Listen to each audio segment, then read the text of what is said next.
Yang tadi Mas, yang slide pertama. Oke.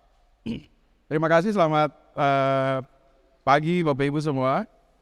Nah, ini ada slide, tapi tadi Gus Aan sudah mulai dengan Trinitas itu. Saya mau cerita. Istri saya namanya Retno Esti Respati Wirandari. Retno. Dan setelah menikah dengan dia, saya baru tahu bahwa saya adalah Sigarining nyonya. Sigaraning, Sigarian. Saya ternyata ketika menikah dengan Retno, saya sudah tidak betul-betul jadi orang Ambon.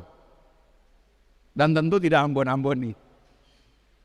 Saya ini ternyata sebagian saya itu sudah jadi orang Jawa. Saya tidak betul-betul jadi orang gereja Protestan Maluku. Sebagian saya itu ada GKJ. Karena istri saya GKJ, saya tunangan GKJ, Midodoreni GKJ, menikah GKJ, anak-anak saya baptis GKJ semua, yang lahir di Amerika ya baptis GKJ. Yang terakhir yang saya bilang ini sudah 2 GKJ, yang satu di GPIP ya. Artinya kalau voting di rumah itu kami yang bukan GKJ itu kalah sama GKJ. Nah, tapi Gus Aan sudah menjelaskan tadi, nanti saya juga cerita. Istri saya tuh panggil saya sayang. Panggilan yang tidak bisa dipanggil oleh anak-anak saya. Anak-anak saya akan panggil saya Bapak, Papa, Ayah.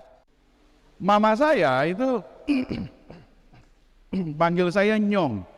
Kayak Ling, Tole, gitu ya. Kalau di Ambon dipanggil Nyong. Nah, mahasiswa-mahasiswa saya ini panggil saya Kak. Mereka nggak panggil Pak. Saya bilang nggak mau saya dipanggil Pak, panggil Kak. Karena di Satya Wacana itu ada visi misi UKSW. Bahasa Indonesia itu kalau diterjemahkan ke bahasa Indonesia, relasi yang dekat antara dosen dan mahasiswa. Bahasa Latinnya Magistorum et Scholarum. Dan itu ada di visi UKSW, jadi kami dekat.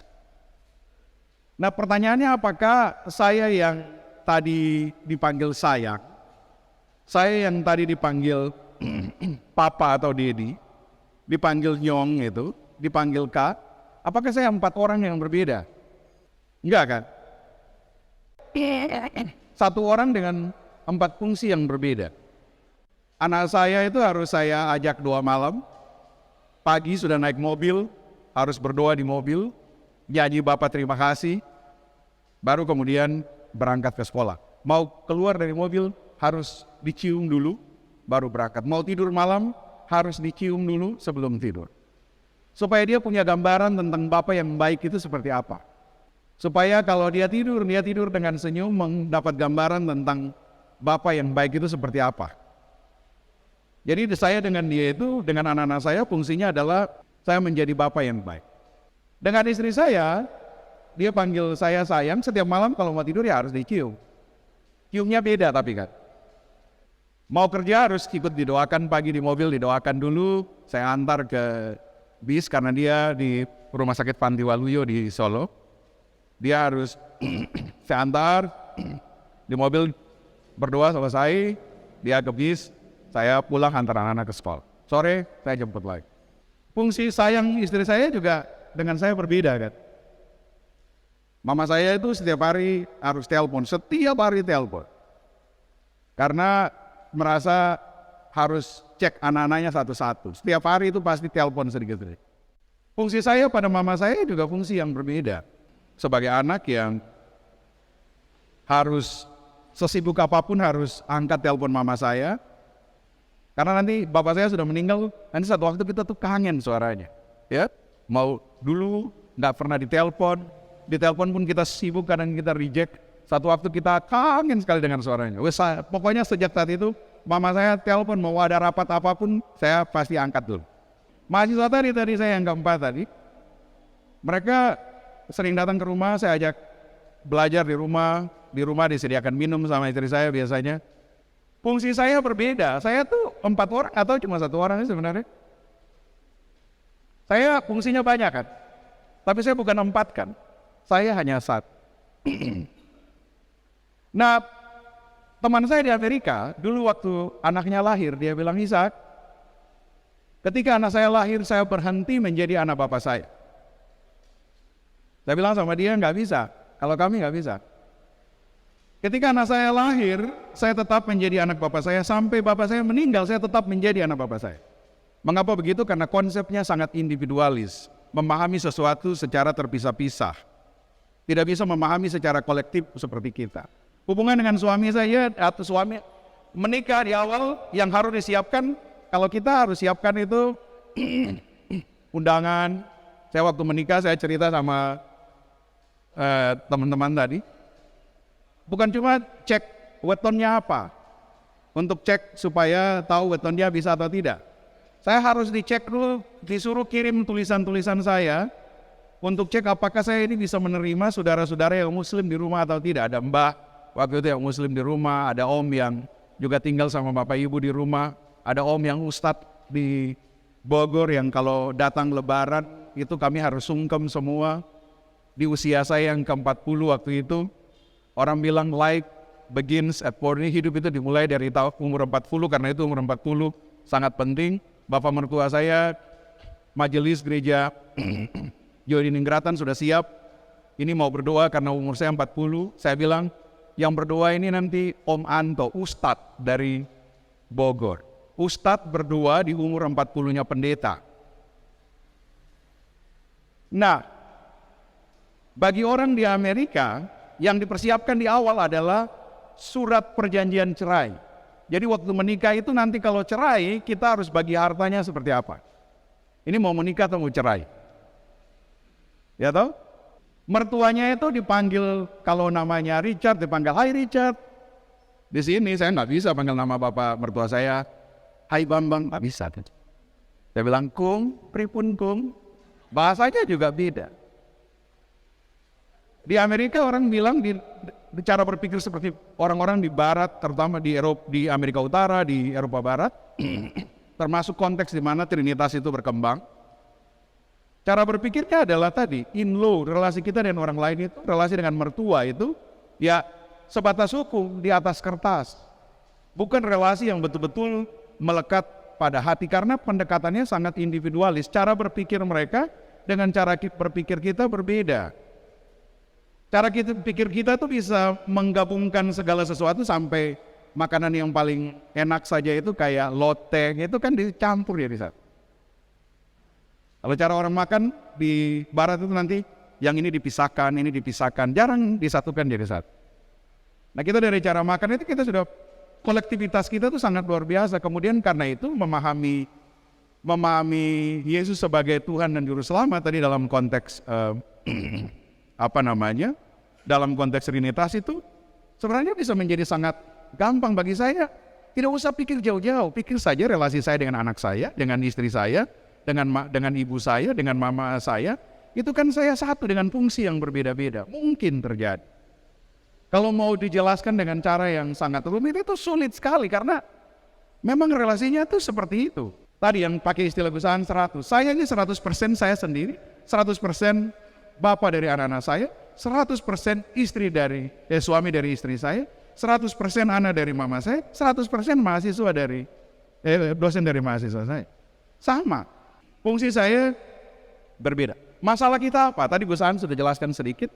Nah masalah kita ini, karena kita ini hidup berbeda satu dengan yang lain, ada perbedaan-perbedaan tadi, tapi kita tidak saling meyakini bahwa kita itu setara. Jadi kita berbeda tapi tidak pernah menganggap bahwa kita setara. Ini masalah kita. Kalau saya tidak pernah menganggap istri saya itu setara, perbedaan kita itu nggak mungkin jadi keluarga. Istri saya tentu harus beda jenis kelamin dong, karena itu istri. Istri saya yang berbeda jenis kelamin dengan saya pasti berbeda. Dia yang berbeda itu kita tidur di satu bantal yang sama, satu selimut yang sama, satu kamar mandi yang sama, makan suap-suapan dan lain-lain. Berbeda, tidak perlu sama, tapi kami saling menganggap setara. Saya bilang sama dia di awal begini, karena dia dokter ya, saya bilang begini, kalau kita menikah nanti, berkat Tuhan itu mau masuk lewat pintu sini, mau masuk lewat pintu sini, mau masuk lewat pintu sini. Kalau masuk ke rumah, itu berkat Tuhan untuk kita semua. Jadi nggak ada uang suami, nggak ada uang istri, masuk ke rumah, itu uang itu. Untuk mengatakan bahwa kita setara. Masalahnya memang harus ada kesetaraan itu. Ini orang sering salah kaprah dengan religius pluralisme. Dulu MUI bilang, pluralisme artinya menyamakan agama. Tidak begitu. Yang paling penting dari pluralisme adalah Gus Aan berbeda, Mbak-mbak di sini berbeda, yang lain juga berbeda, tapi kita setara. Masalah kita adalah ketika kita tidak menganggap bahwa kita setara. Itu lalu kemudian jadi persoalan yang sangat luar biasa. Kalau kita setara di dalam keluarga, misalnya dalam relasi di dalam keluarga, ya kita mau beda perbedaan seperti apapun ya nggak apa-apa. Perbedaan jenis kelamin, kita di keluarga itu juga banyak hal. Perbedaan jenis kelamin, perbedaan cara pakai pakaian. Saya juga nggak perlu pakai daster kan kayak istri saya. Saya tuh kalau kerja pakai laptop, pakai Alkitab, pakai buku dan sebagainya. Istri saya kerjanya pakai stetoskop, pakai segala macam. Ya nggak perlu sama juga kan pekerjaan kami. Yang paling penting adalah setara, itu yang paling penting. Masalahnya kita tidak setara. Mengapa begitu? Karena ada kecenderungan mayoritas itu. Yang tadi Gus Aan bilang tadi. Kecenderungan mayoritas ini Pak Bob Hebner 2020, saya 2019 juga bicara tentang ini. Saya menyebutnya sebagai mayoritarianisme. Perasaan mayoritas yang sangat luar biasa. Di Jawa ini orang susah bangun gereja. Tapi di Indonesia Timur orang susah bangun masjid juga. Gak gampang bangun masjid itu. Di Bali, gereja dan masjid juga susah dibangun. Nama sekolah Kristen di Bali itu harus diganti dari nama Sanskerta ke nama Kristen, nama Latin. Karena nggak boleh, karena bahasa Sanskerta dianggap sebagai bahasa Bali, bahasa orang Hindu. Ini kan sebenarnya yang namanya perasaan mayoritas itu di mana saja begitu. Perasaan bahwa mayoritas itu harus menentukan segalanya, ini mayoritarisme. Kalau nanti pergi ke Papua ceritanya beda. Pergi ke Manado beda. Teman-teman mungkin ada yang dari Manado. Di Minahasa yang dalam kan susah juga bangun masjid. Kawangkoan saja itu, ada saya pernah jadi Kapolsek di situ. Beda, susah sekali bangun masjid juga di situ. Jadi di mana-mana ketika kita punya perasaan yang mayoritas, itu kemudian mayoritas akan merasa sebagai yang paling unggul dalam apapun termasuk pemahaman ketuhanannya. Tadi Gus Aan sudah jelaskan tadi. Pemahaman ketuhanan Islam dan Kristen tentang Yesus itu seperti kita bertemu dengan dua anak kembar. Saya bertemu satu di sini kembar identik. Di sini karena ada perdebatan panjang antara Athanasius dan Arius itu ya dalam sejarah gereja. Yang satu homoousios, yang satu homoios. Satu tadi sudah dijelaskan Gus Aan. Di sini yang Athanasius, Yesus itu Tuhan yang juru selamat, ini manusia super yang dari Arius. Lalu kemudian Arius tadi Gus Aan sudah jelaskan, karena ditolak oleh gereja dianggap sekte, karena ada campur tangan negara, kerajaan Romawi yang sudah jadi Kristen waktu itu. Setelah 313 Konstantin menjadi Kristen, lalu kemudian berubah jadi agama negara. Lalu kemudian Kaisar menentukan banyak hal, secara politik menentukan banyak hal dalam kehidupan bergereja, termasuk menentukan ajaran gereja. Maka kelompok yang sebelah ini hilang.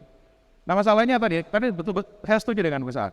Ini Islam berkembang lalu kemudian menemukan ajaran Kristen yang ini sama-sama Kristen, identik kembarnya dengan ini. Tapi yang ini beda. Ini cara berpikirnya beda. Mungkin yang satu ini kembar identik tapi satu tinggal di Mbah di Salatiga, satu tinggal di Oma di Ambon. Yang satu ngomong Boten, yang satu ngomong Seng. Yang satu di sini makannya nasi liwet, yang di sini makannya papida. Tapi ini identik ini. Nah ketika saya ketemu dengan di sini, saya bilang nggak bisa, kamu tuh pasti yang sana. Nggak mungkin, lawan kamu mirip banget, ini pasti yang ini saya kemarin ketemu yang ini, pasti kamu yang ini. Yang di sini juga begitu, nggak bisa kamu itu. Yang di sini kamu nggak bisa. Ini pasti bukan dua orang yang berbeda karena identik sangat. Nah, tadi Gus Aan sudah jelaskan. Islam memahami Kristen yang berkembang di Timur Tengah itu ternyata berbeda dengan Kristen yang muncul dan berkembang di Barat. Ini kembar identik tapi beda sifat, beda cara berpikir dan sebagainya. Jadi memang nggak bisa dipaksa cara berpikirnya. Nah pertanyaannya sekarang ketika sudah ini masalahnya yang muncul dengan conservative turns itu. Semacam kemunculan konservatisme agama. Dan ini sangat dipengaruhi oleh politik ya. Ini sangat dipengaruhi oleh politik.